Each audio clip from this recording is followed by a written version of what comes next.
자, 안녕, 민규쌤입니다. 자, 이번 시간에는 일본의 근대화 운동 다뤄보도록 하겠습니다. 교과서 174부터 176쪽이 되겠습니다. 자, 연표 또 같이 넣어놨는데요. 연표는 시간의 흐름, 순서를 좀 확인하기 위함이고, 간단하게만 살펴보시면 되겠습니다.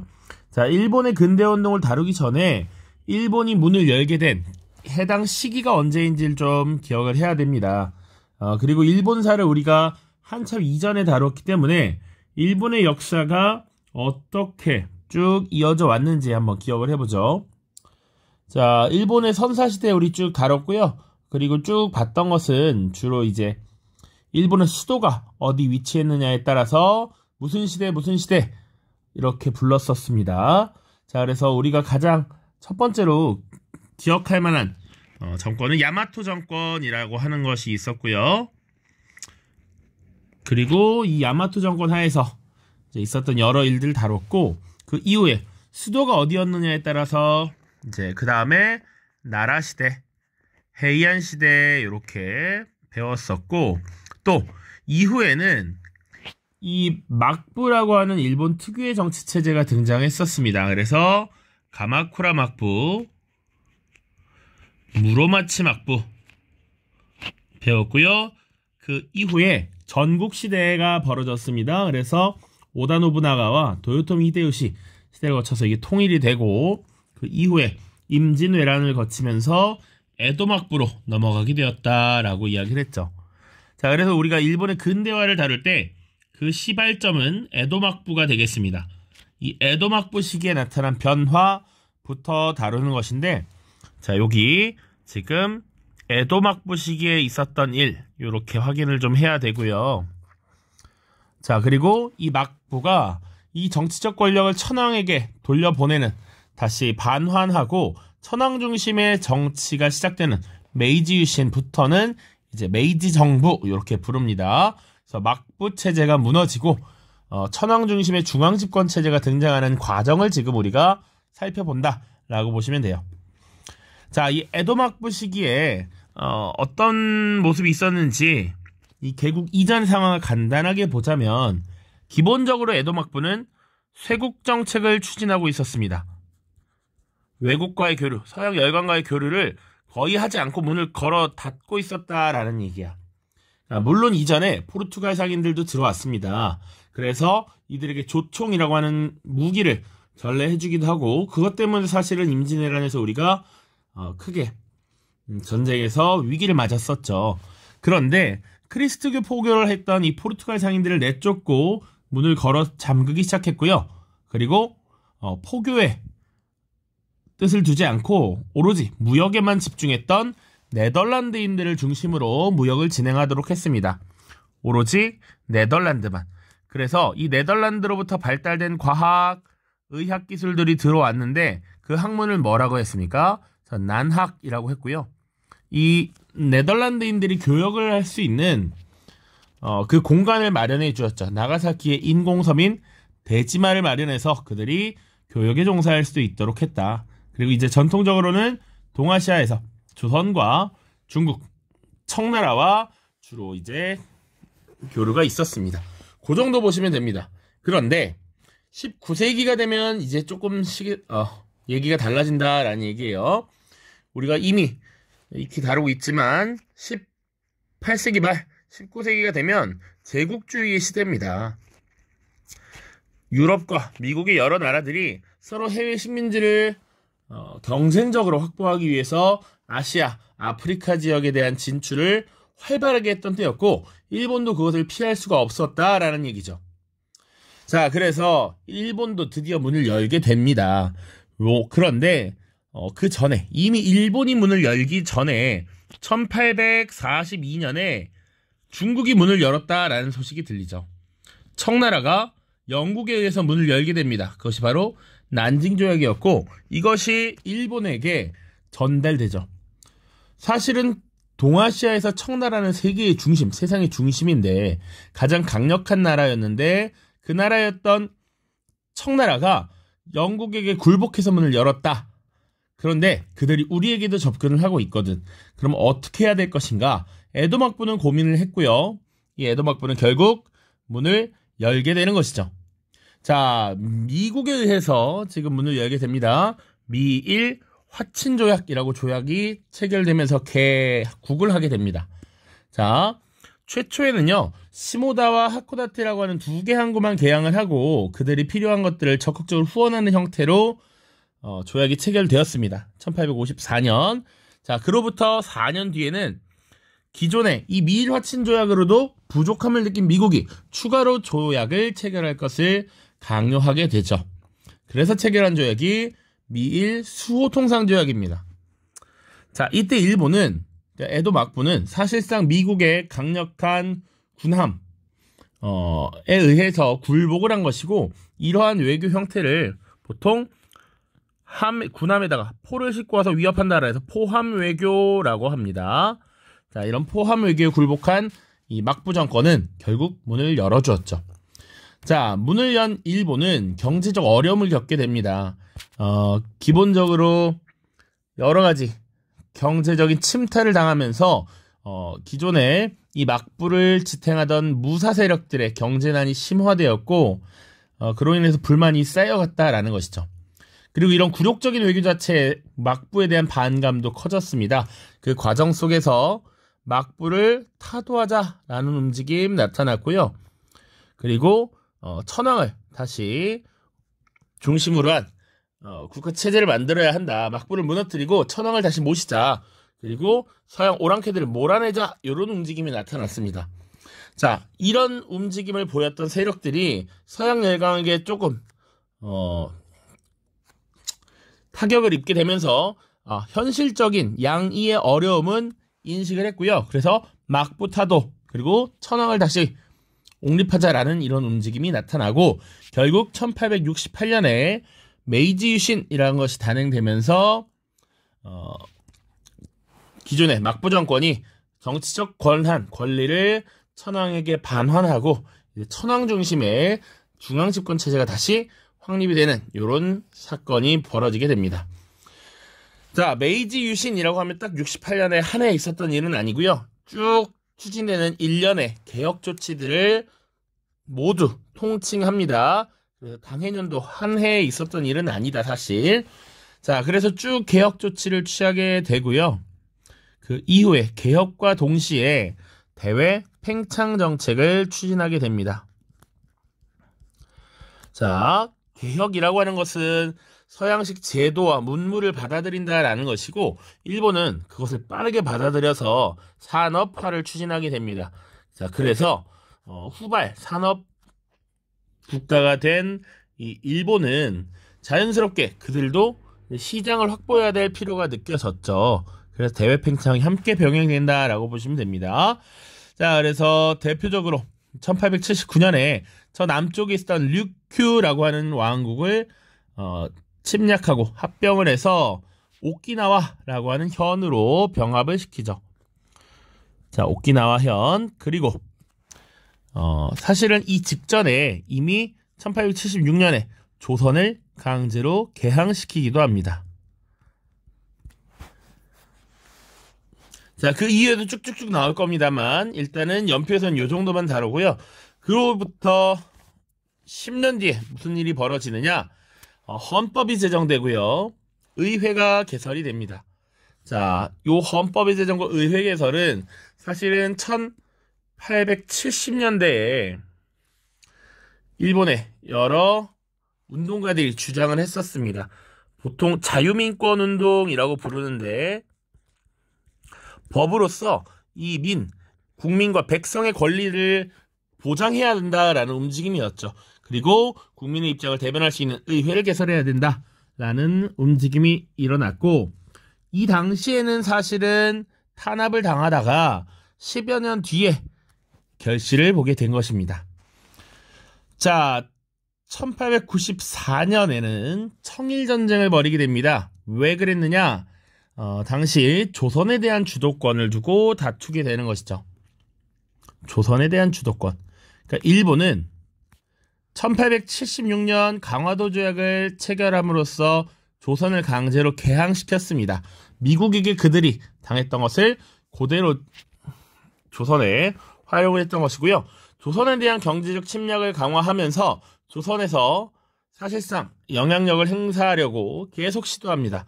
그런데 조선은 전통적으로 청나라에 사대하는 나라였기 때문에 일본이 확고하게 본인들의 영향력을 해소하기 위해선 조선과 청나라의 관계를 끊어야 될 필요가 있었죠. 그것이 청일전쟁으로 표면화됩니다. 자, 청나라군에 대한 공격을 시작한 일본은 일본 군사력에 그 얼마나 증강이 잘 되었는지를 잘 보여주게 되고요. 청나라는 결국 무력하게 이제 패배하고 맙니다. 그 결과 체결한 조약이 시모노세키 조약이고요. 이때 사실상 청나라가 이제 조선에 개입을 못하게 되고, 그리고 타이완과 랴오둥 지역을 확보하게 되죠. 자, 타이완은 중국 대륙 건너편에 있었던 섬나라였고, 랴오둥은 사실은 만주 지역에서 이어진 요 조그마한 반도 지역인데, 이 랴오둥 반도로 일본이 진출하는 것에 대해서 반감을 가졌던 나라가 있습니다. 얘네가 만주까지 진출해? 이건 좀 선 넘었어 라고 해서 1895년에 러시아와 프랑스, 독일이 일본의 이 랴오둥 반도 확보를 저지하게 되죠. 자, 그 사건을 삼국 간섭이라고 하고요. 이후에 조선에서와 그리고 만주에서의 영향력을 두고 러시아와 일본이 다시 한번 경쟁을 하게 됩니다. 그래서 여기 조선에 대한 주도권을 두고 전쟁이 한번 더 벌어지게 되는데, 그것이 1904년에 러일전쟁이었고요. 여기서 일본이 승리를 하게 되고 포츠머스 조약이라는 걸 체결합니다. 자, 그리고 포츠머스 조약에서는 한반도와 만주 지역에 대한 일본의 이권을 보장받게 되는데, 만주 지역에 대한 이권이 있었죠. 그것을 중국에게 재확인한 것이 만주 선후 조약이라는 것입니다. 그리고 동아시아사에서도 이런 거 비슷한 내용이 계속 나옵니다. 자, 그리고 결국 조선에 대한 주도권을 확보한 일본은 1910년 한국을 강제 병합하게 되죠. 요 정도 지금 우리 교과서에서 다루고 있는 내용입니다. 구체적인 내용 한번 살펴보도록 하죠. 첫 번째입니다. 개국. 자, 배경 보시면 에도막부가 쇄국 정책을 지속해왔습니다. 오로지 누구하고만 교역을 했다? 오로지 네덜란드와만 교역을 했습니다. 그래서 그것을 난학이라고도 했었죠. 그리고 네덜란드 무역상들이 생활하는 공간, 인공섬 대지마 혹은 뭐 섬, 그 지역명 나가사키 이렇게까지 같이 기억을 해두시면 좋습니다. 자, 그리고 이 미국의 페리 제독이 군함을 이끌고서 무력으로 시위를 하게 되고요. 결국 이 개항을 강요하게 됨으로써 이것을 받아들인 것이 일본 정부였다. 이러한 외교 형태를 포함 외교라고 합니다. 포함 외교. 군함에 포를 싣고 와서 열심히 위협을 했다라는 것이지. 자, 그래서 최초로 개항을 할 때 미일 화친조약이라는 것을 체결하게 되고요. 두 번째, 다시 조금 더 오픈한 것이 미일 수호통상조약입니다. 두 개를 구분을 해야 되고요. 동아시아사에서도 이 두 개 계속 나옵니다. 내용 보시면 구분하긴 쉬워요. 첫 번째, 미일 화친조약은 시모다와 하코다테를 개항했다. 요것만 기억해 두셔도 됩니다.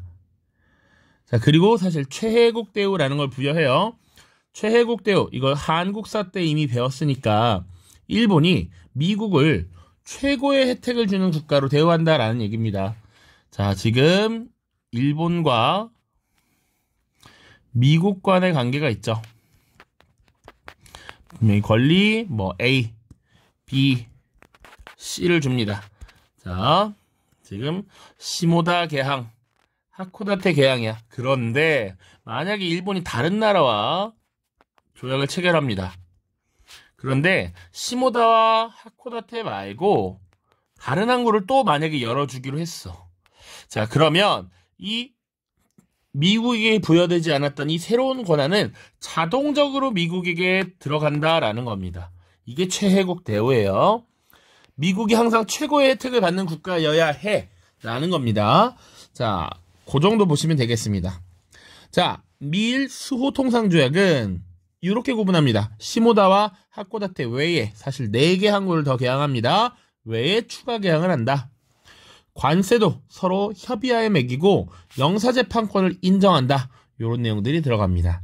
자, 그런데 요 최혜국 대우라던가 관세를 협의해서 정한다든가 영사재판권 이런 내용들은 사실 불평등한 내용이죠. 불평등 조약의 근거다라고 볼 수 있습니다. 자, 관세는 원래 자국의 무역을 산업을 지키기 위한 자주성을 띠는 세금인데 이것을 협의해서 정한다라는 것, 그리고 자국 내에서 범죄를 저지른 사람을 처벌하지 못한다는 것, 이런 것들은 굉장히 불평등한 내용인 것이죠. 자, 일본의 개국 지금 살펴봤고요. 교과서 내용도 한번 같이 봅시다. 잠시만요. 자, 교과서 174쪽에 있는 내용입니다. 자, 본문은 거의 보지 않을 거고요. 자료만 본다라고 하면 첫 번째 이제 미일 허친 조약 나와 있습니다. 시모다 하코다테를 개항할 것, 그리고 최혜국 대우를 부여할 것, 이런 내용들 나와 있습니다. 자, 미일 수호 통상조약은 얘기했죠? 시모다 하코다테 외에 추가로 가나가와 나가사키, 니가타, 휴고를 기한 내 개항할 것. 어디 있는지 지역도 한번 보시면 좋습니다. 자, 나가사키, 그리고 가나가와라고 하는 것을 개항하려 했으나 나중에 요코하마를 개항하는 것으로 바뀝니다. 자, 그리고 니카타, 고베 이런 데 있고요. 그리고 최초로 개항했던 것은 여기 시모다와 하코다테가 있죠. 자, 별칙 규정대로 관세를 낼 것, 그리고 미국 영사재판소에서 처벌할 것, 이런 내용들이 있습니다. 자, 이어서 보죠. 자, 필요한 부분 있으면 더 교과서를 또 꺼내겠습니다. 자, 메이지 유신 보시면요. 이제 메이지는 일본에서 사용한 연호를 이야기합니다. 연호. 자, 과거에 일본은 사실은 그 천황이 사용하는 연호가 여러 개였습니다. 그런데 이제 1세 1원제라고 해서 한 명의 천황이 하나의 연호를 사용하도록 해요. 지금은 이제 레이와라는 연호를 사용하고 있죠. 이 당시에 이 메이지 시기부터 1세 1원제가 확립이 되어서 메이지, 한자로 명치라고 합니다. 이 연호를 이때부터 사용하게 되었죠. 자, 그래서 메이지라는 연호를 사용하던 시기에 이루어진 일련의 개혁을 메이지 유신이라고 한다. 이렇게 보시면 되겠습니다. 자, 그러면 이런 개혁은 왜 등장했는가라는 걸 봐야 돼요.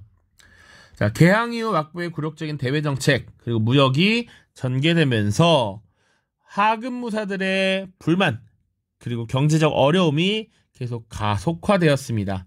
자, 그래서 사스마번과 조슈번을 중심으로 존왕양이 운동, 그리고 막부 타도 운동이 전개돼요. 잠깐 지도를 좀 더 보죠. 아까 보시면 자, 일본에 큰 섬 4개가 있죠? 위 홋카이도, 혼슈, 큐슈, 시코쿠입니다. 자,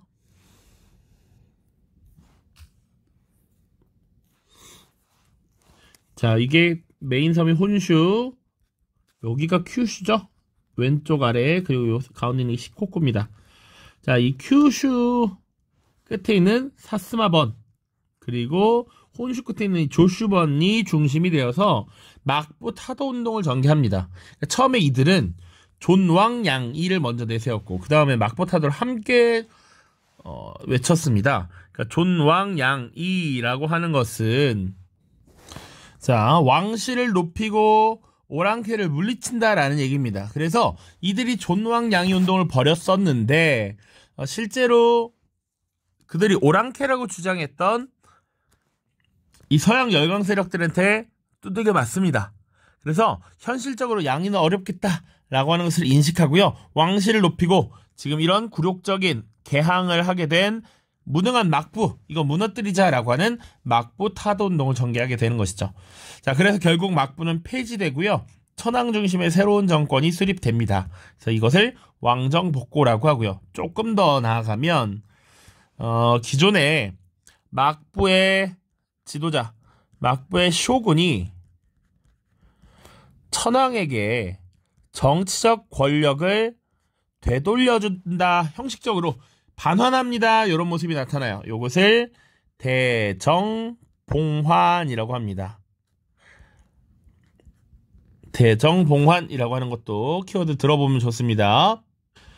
그리고 이후에 사실은 기존의 지역의 다이묘들이 갖고 있는 영지들을 천황에게 다시 반환한다라고 하는 판적봉환 이런 것도 나타납니다. 이 대정봉환 하나 정도는 기억해두면 좋겠다. 그래서 이제 다시 천황을 중심으로 하는 중앙집권 체제가 등장하게 됩니다. 자, 그래서 이제 천황이 정점이 되고 중앙집권화된 이 일본의 여러 개혁 조치들을 한번 보도록 하죠. 정치 보시면 이제 과거에는 중앙에 막부가 있고 막부에 쇼군이 있죠. 이 쇼군이 지역에 있는 다이묘들에게 영지를 이렇게 하사한 형태였습니다. 그리고 이 지역에 대해서는 사실 막부가 크게 개입하진 않되 대신 막부에게 충성을 다하는 과정에서 산킨 코타이 제도라고 하는 것을 통해 막부가 권력을 통제했었죠. 그런데 이제는 그런 게 아니고 천황이 지방관을 지역에 파견하는 이런 모습으로 다시 바뀌게 됩니다. 자, 천황 중심에 강력한 중앙집권 체제가 확립되고요. 기존에 막부가 위치했던 에도를 도쿄로 개명하고 수도가 되었습니다. 그리고 폐번치현이라고 하는 조치를 취하죠. 다이묘들이 통치하던 번들을 통폐합해서 현을 설치했어요. 번을 폐하고 현을 설치하고 지방관, 자사라고 하는 지방관을 파견했죠. 자, 그리고 경제적인 것을 보시면 근대적 납세 제도를 확립합니다. 지조개정이라고 하는데 보통 토지, 지가의 3% 정도를 세금으로 납부하는 이런 제도를 채택했고요. 빠른 산업화를 추진하기 위한 식산흥업 정책이 추진됩니다. 식산흥업 정책은 물건을 생산하는 산업을 심고 흥하게 한다라는 얘기야. 식자가 심다입니다. 심다. 모발 이식 이렇게 얘기하죠. 자, 그래서 대표적인 것 보시면 철도를 부설합니다. 철도. 당시 수도였던 도쿄와 바로 입구에 있는 항구였던 요코하마를 연결하는 철도를 부설했고요. 각종 은행 설립했고요. 상공업을 육성하기 위한 여러 조치들을 취하게 됩니다. 자, 그리고 신분제를 폐지했습니다. 그래서 과거 막부 시기에 무사들과 농민들을 분리하는 이런 정책들, 이런 것들을 법적으로 폐지했다라고 보시면 되고요. 서양식 교육제도를 마련하고 이것을 의무교육화하는 이런 모습들이 나타납니다. 자, 그래서 수학, 과학, 지리, 역사 이런 것들을 오늘날 이제 가르치도록 하는 서양식 교육제도가 이때 도입되었다. 자, 그리고 개항한 지 약 이제 10여 년이 지났어. 15년, 16년이 지났습니다. 이제 일본도 나름의 근대화가 이루어지면서 과거 자신들이 취했던 이런 체결했던 조약의 내용이 굉장히 불평등하다라는 걸 인식하고 그 조약을 개정하기 위한 시도를 하게 됩니다. 그래서 파견한 사절단이 이와쿠라 사절단이에요. 자, 핵심적인 파견 목적은 불평등 조약 개정, 그리고 발달된 서양의 문물을 시찰하는 것이었습니다. 자, 그래서 1871년 이와쿠라 사절단을 파견했고요. 그리고 불교와 일본의 전통적인 요런 관습이랄까요? 이런 것들이 결합된 신토라고 하는 것이 있는데 이것을 국교화시켰고 징병제를 실시했습니다. 그리고 우편제도도 실시했던 것이 이 메이지 유신이라고 볼 수가 있겠다. 자, 그래서 이런 내용들을 쭉 봐야 됩니다. 자, 그리고 밑에는 우리 수능 특강에 들어가 있는 왕정복고에 대해 호령이라고 되어 있습니다. 그래서 당시 쇼군이었던 에도 막부의 쇼군 도쿠가와 요시노부가 천황으로부터 위임받은 정권을 반환하고 쇼군직을 사퇴하겠다라는 두 가지 제청을 했다. 이것을 대정봉환이라고 하고요. 이것을 천황이 단호히 받아들였다. 그래서 페리의 내항 이래 지금까지 미증유의 국난이 이어져서 선대천황께서 오랫동안 고심하신 것은 모두 다 알고 있고요. 왕정복고를 통해서 국위를 회복하는 기반을 확립하고자 하시는 바 섭정, 관백, 막부 등을 폐지하고 총재, 의정, 참여, 삼직을 두어 정치를 주관하도록 하셨다. 이런 내용들 담겨 있습니다. 왕정, 복고. 자, 그 이후에 일본에서 또 어떤 일이 있었느냐. 메이지 유신이 진행되던 1870년대 이 서양의 학문과 사상을 받아들인 지식인들을 중심으로 자유민권 운동이 전개됩니다. 이 자유민권 운동은 사실 세계사에서도 언급은 되지만 사실 동아시아사에서 조금 더 자세하게 다뤄지는 내용입니다. 자, 핵심은 서양식 의회를 설립하자, 그리고 헌법을 제정하자라는 것이었고, 이것을 주장한 대표적인 인물이 이타가키 다이스케라고 하는 인물입니다. 이 인물은 좀 기억을 해두시고요. 그리고 이 인물이 또 의회 개설뿐만 아니라 한국을 정벌하자라고 했던 정한론을 주장하기도 했습니다. 물론 정한론 하면 사이고 다카모리라고 하는 인물이 가장 대표적인데 그와 못지않게 함께 이런 내용들을 주장했던 것이 이타가키 다이스케입니다. 자, 그러나 1870년대에 이루어졌던 이런 자유민권운동에 대해서는 정부가 탄압을 했습니다. 물론 그러나 이런 움직임이 계속되었기 때문에 그들의 요구를 계속 묵살할 수는 없었고, 결국 일본 제국헌법이라고 하는 것이 1889년에 제정이 되었고요. 제국의회가 90년에 개설이 되었습니다. 자, 그러나 정부가 주도하여 헌법을 제정했다라는 것, 그리고 천황에게 절대권을 부여했다라는 여러 한계점들이 나타났다라고 하는 것, 이런 것들 기억해 두시고요. 그리고 이 시기 교육칙어라고 하는 것이 반포됩니다. 그래서 천황에 대한 충성심, 그리고 국가에 대한 헌신을 주로 강요하는 이런 교육 방침이 발표가 되었다라는 정도 기억하시면 되겠습니다. 자, 마지막 이제 대외 팽창 정책인데요. 배경 보시면 근대화 정책을 추진하는 과정에서 여러 가지 모순이 발생했고요. 불만들이 늘어났습니다. 특히 막부 체제 하에서 상대적으로 우대를 받던 무사계층의 불만이 늘어났다라는 것이고, 이런 무사계층의 불만을 사실은 누그러뜨리기 위해서 시선을 외부적으로 돌리는 이런 모습들이 대외 팽창 정책으로 나타났다라고도 볼 수 있습니다. 자, 그리고 산업화가 진행되면서 자본주의 발전에 따른 해외 시장의 확보가 필요하기도 했다라는 점입니다. 자, 그래서 등장했던 것이 바로 정한론이에요. 정한론. 한국을 정벌하자라는 것이죠. 자, 이런 움직임은 왜 처음 등장했느냐? 1871년입니다. 자, 여러 외교 관계가 이 당시에 동시에 추진이 되는데 청일 수호조교라는 게 체결돼요.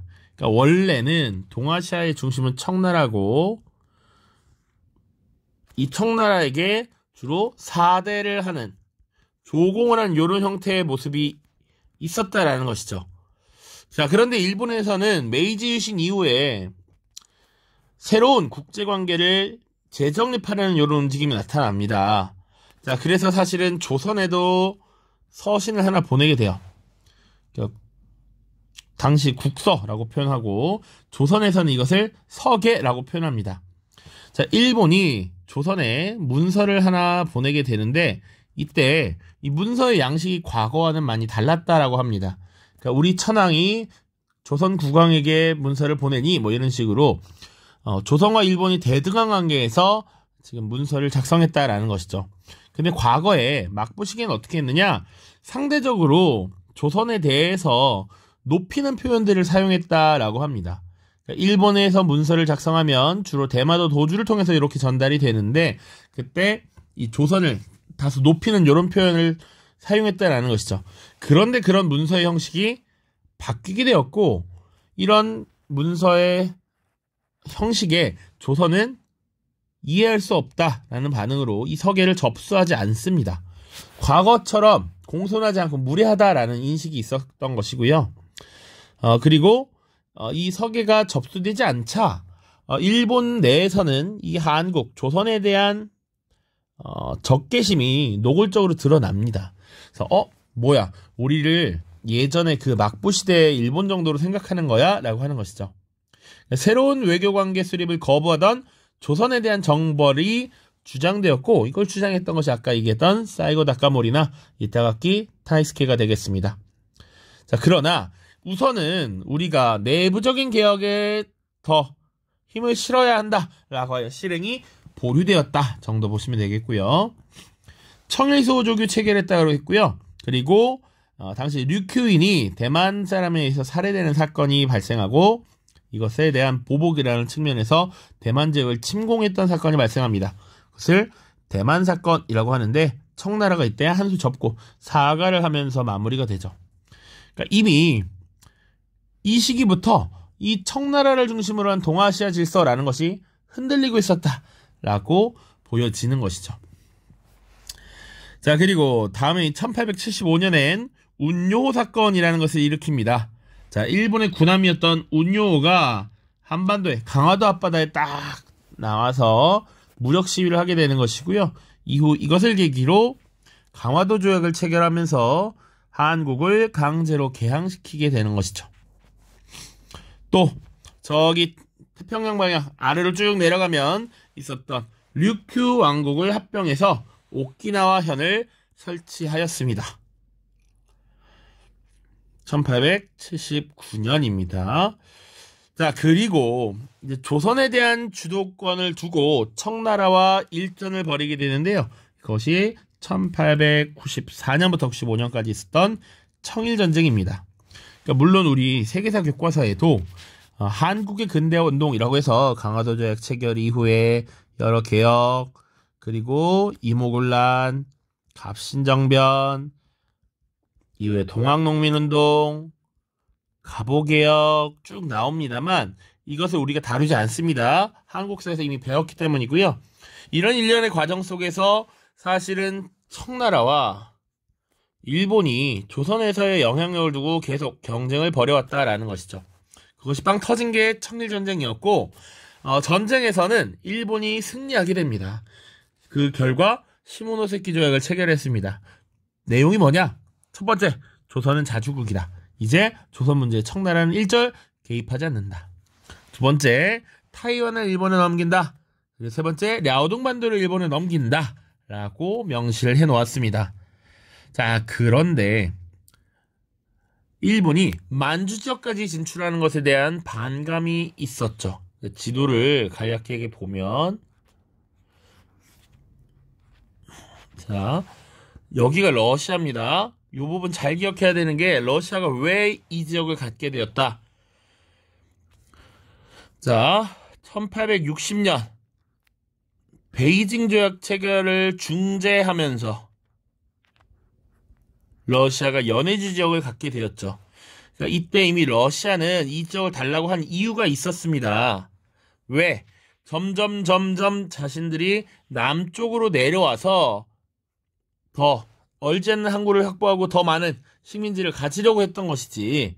그런데 일본의 입장에서 이 랴오둥 반도를 가져가려고 했습니다.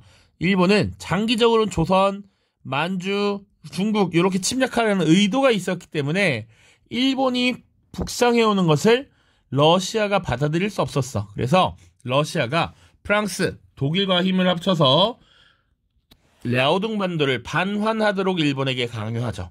그래서 실제로 이 랴오둥 반도는 일본이 반환하게 됩니다. 이런 사건을 삼국 간섭이라고 하고요. 이때 조선에 대한 러시아의 영향력이 일시적으로 강해지고 다시 조선을 두고 일본과 러시아가 대립을 하게 되는 것이죠. 그래서 약 10여 년 뒤인 1904년에 러일 전쟁이 벌어지게 됩니다. 이때는 조선과 만주 지역에 대한 주도권 싸움이었다라는 것이고, 전쟁에서 일본이 사실상의 판정승을 거둡니다. 러시아가 외부로는 일본과 싸우고 내부로는 혁명의 물결이 일어나면서 피해 일요일 사건이라고 하는 것이 발생하는 등 내부적인 혼란이 굉장히 많았거든. 자, 그래서 결국 미국의 중재로 포츠머스 조약을 체결하게 되고요. 이때 일본은 한국에 대한 주도권을 완전하게 잡았고, 그 뒤로부터 약 5년 뒤인 1910년 한국을 집어삼키게 되는 것입니다.